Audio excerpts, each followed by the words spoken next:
So my wife Tammy and I have 3 kids. Travis is 27, Carly's 24, and Deanna's 12. We adopted Deanna 6 years ago when she was 6 years old. She's from El Salvador.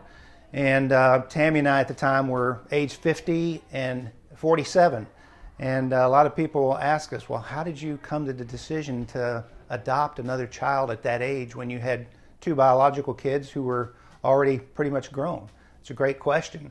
We sort of, it was kind of an interesting journey to get there. There was a time when I wanted to adopt and our kids were a lot littler, and Tammy was not interested at all. And then in more recent years, Tammy wanted to adopt, and I was like, let me think about it. No.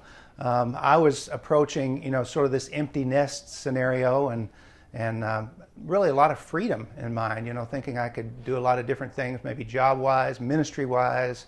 Tammy and I love to play golf together.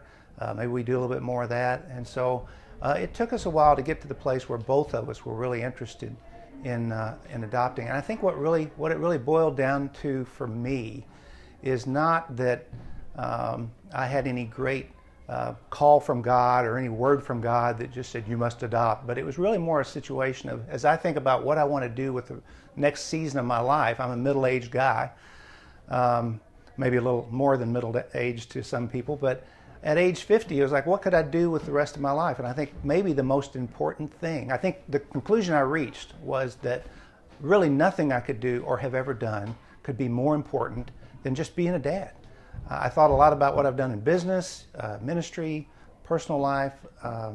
I've never impacted anyone more deeply than I've impacted my kids. Nobody's impacted me more deeply than my dad.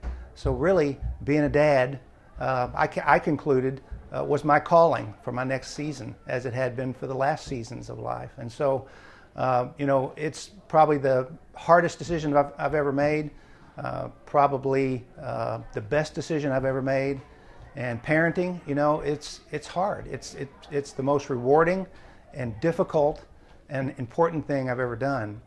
But if you ask me if I had the chance to do it all over again, would I do it? The answer is absolutely.